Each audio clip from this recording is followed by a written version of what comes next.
আপনারা এই যে ফুলটা চাষ করছেন, এই ফুলটা এখন আপনারা কোথায় সাপ্লাই করেন? এখন অনেকে কলকাতায় সাপ্লাই দেয়, আমাদের যেমন দিল্লিতে সাপ্লাই দেয়। আপনারা সাপ্লাই করার ক্ষেত্রে আগে যেভাবে সাপ্লাই করার সুবিধা ছিল তখন সুবিধা ছিল না এখন সুবিধা হচ্ছে? আগে রাস্তাঘাট কোনো উন্নতি ছিল না, সেই জন্য আমরা ফুলটাতে মার খেতাম। এখন হ্যাঁ সুবিধা হচ্ছে, মানে 5 কিলো এখন অসুবিধা, ডাইরেক্ট ওই বাইপাস থেকে চাপ করে খড়গপুরে আমরা খড়গপুর থেকে আগে থেকে দেখলে আমাদের সুবিধা জেলায় রাস্তাঘাট মানে ভালো হওয়ার জন্য মালটা কলকাতা ওই দিল্লি মানে মালটা ডেলিভারি আমরা মোটামুটি পয়সা পাচ্ছি এখন।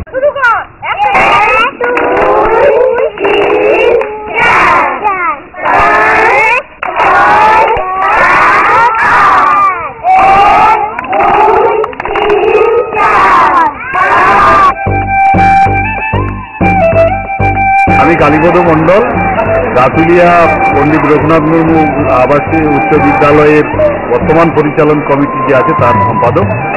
এবং এই বিদ্যালয়ে এই অঞ্চলে 2005 সাল থেকে শুরু হয়েছে এবং 2005 সালে এই আমাদের অঞ্চলে প্রায় 35% মানে সব গ্রাম পঞ্চায়েতে মিলে, আবার যে এলাকাটা হচ্ছে 50%-এর বেশি হচ্ছে তৎসুর উপজাতি সম্প্রদায়ের মানুষ বসবাস করেন, যাদের আর্থিক অবস্থার মানে খারাপ থাকার জন্য তারা হচ্ছে পড়াশুনোর সুযোগ বা এটা করে উঠতে পারেন না, কারণ ছোটবেলা থেকেই অনেকে ওই শিশু শ্রমিক এই পর্যায়ে নেমে যেতে হয়।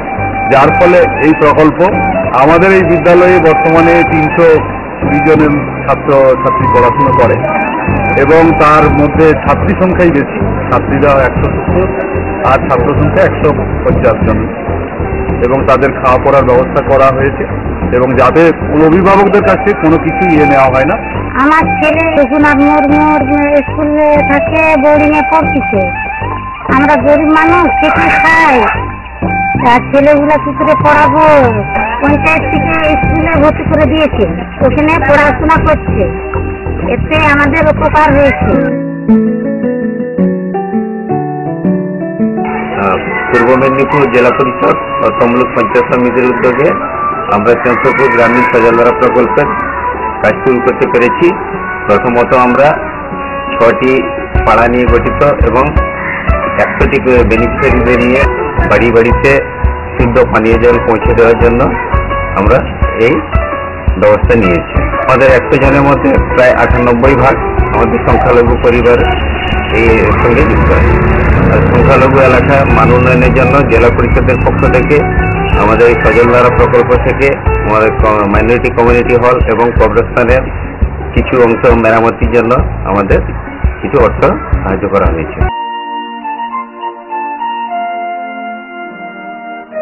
আমাদের এই জেলার এই নিকাশি ব্যবস্থা সহ ক্যানেল সহ যা সমস্যাগুলো আমাদের ছিল তা আমরা একটা পাইলট প্রজেক্ট করে ইতিপূর্বে প্রায় ইরিগেশন দপ্তর থেকে এবং জেলা পরিষদ যৌথ উদ্যোগে প্রায় 60 কোটি থেকে 70 কোটি টাকার কাজ আমরা দুবদা বেসিন থেকে শুরু করে এগরার 12 চৌকা বেসিন এবং নেগুয়া ডাইভারশন ক্যানেল থেকে ওসিসি ক্যানেলের একটি পার্ট সহ জেলার গুরুত্বপূর্ণ নিকাশিগুলো আমরা করেছি।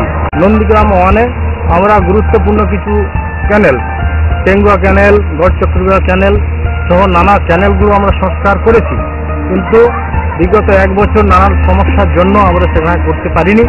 ইতিপূর্বে আমরা গতকাল আমরা ডেভেলপমেন্ট একটা মিটিং করেছি, আমাদের সভাধিপতি সাহেবের উপস্থিতিতে আমরা সিদ্ধান্ত গ্রহণ করেছি ওই এলাকা সহ জেলার গুরুত্বপূর্ণ এলাকাগুলোকে যে সমস্যাগুলো আছে, এই কংসাবতী, চন্ডিয়া নদী, কেলেঘাই নদী, বাঘাই নদী সহ গুরুত্বপূর্ণ জল নিকাশি যে ব্যবস্থাগুলোর সমস্যা আছে আমরা করার জন্য উদ্যোগ গ্রহণ করেছি।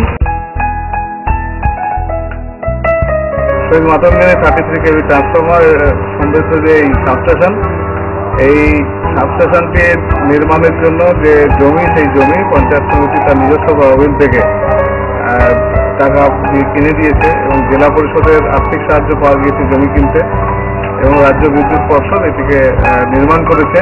এবং এই সাবস্টেশন নির্মাণের পরে আমাদের এই 126টি মৌজার যে বিদ্যুৎ সরবরাহের যে ব্যবস্থা ছিল সেই ব্যবস্থাটিকে আরো শক্তিশালী করা গেছে এবং যার ফলে কার্যত আমাদের এই এলাকার খুব বড় কোনো প্রাকৃতিক দুর্যোগ ছাড়া এখন লোডশেডিং নেই বললেই চলে। বন্ধু বামফ্রন্ট সরকারের কর্মসূচি অনুযায়ী আমাদের যে পঞ্চায়েতের ব্যবস্থা, সেই পঞ্চায়েত ব্যবস্থার পরিকাঠামোগত উন্নয়নে আমাদের পূর্ত দপ্তর আমরা অগ্রাধিকার দিয়েছি সমাজের সবচেয়ে শোষিত অবহেলিত শ্রেণীর দিকে। তাদের দিকে তাকিয়ে আমাদের রাস্তাঘাট, যেখানে রাস্তাঘাট হলে তাদের জীবন জীবিকার উন্নয়ন ঘটবে, শিক্ষা স্বাস্থ্যের উন্নয়ন ঘটবে, সুযোগ সুবিধা মানুষ পাবে, সেই জন্য আমরা প্রথম উদ্যোগ নিয়েছিলাম যে আমাদের জেলার রাস্তাঘাটগুলোর আমরা উন্নয়ন ঘটাবো। এই জন্য আমরা প্রধানমন্ত্রী সড়ক যোজনা, RIDF, এছাড়াও আমাদের আরো কিছু আমাদের জেলা পরিষদের নিজস্ব তহবিল থেকে আমরা রাস্তা তৈরির কাজ হাতে দিই। আমাদের প্রধানমন্ত্রী সড়ক যোজনায় আমরা এ পর্যন্ত প্রায় 500 কিলোমিটার রাস্তা আমরা করতে পারছি। আমাদের 273 কিলোমিটার রাস্তা কমপ্লিট হয়ে গেছে, বাকি রাস্তাটাও আমরা এই মার্চ এপ্রিলের মধ্যে আমরা শেষ করে দিতে পারবো। আমরা এ পর্যন্ত আমরা ইন্দিরা আবাস যোজনা, যেটা সবচেয়ে গরিব মানুষদের জন্য যে পরিকল্পনাটি, সেটি এ পর্যন্ত আমরা এই 5 বছরে 26,300টি নতুন বাড়ি আমরা তৈরি করেছি। গৃহহীন যে পরিবার তাদের আমরা গৃহ তৈরি করে দিয়েছি। এছাড়াও পুরনো বাড়িকে সংস্কার করার জন্য আমরা 13,404টি বাড়িকে আমরা সংস্কার করেছি। আমরা এছাড়াও আমাদের BRGF এর মাধ্যমে আমাদের 100টি MS কে, 100টি আপনার শিশু শিক্ষা কেন্দ্র, 100টি ICDS কে আমরা সাহায্য করছি 1 লক্ষ টাকা করে। আমরা এগুলোকে দিয়ে এদের পরিকাঠামোগত উন্নয়নের জন্য BRGF এর টাকায় আমরা এই কাজ আমরা করছি। আমরা আনটাইড ফাইন্যান্স দিয়ে আমরা যে কাজগুলো অসম্ভব, যেগুলো অন্য কোনো ফান্ড যে কাজ করা যায় না, এরকম ধরনের কাজ দিয়ে আমরা কখনো কোথাও ভিডিও কোয়ার্টার, কোথাও পঞ্চায়েত সমিতির বিল্ডিং তৈরি করে দেওয়া, বিদ্যালয়গুলোকে সাহায্য করা, এই কাজগুলো আমরা করছি। সর্বোপরি আমাদের এই উন্নয়নের মূল উদ্দেশ্য হচ্ছে গরিব মানুষ।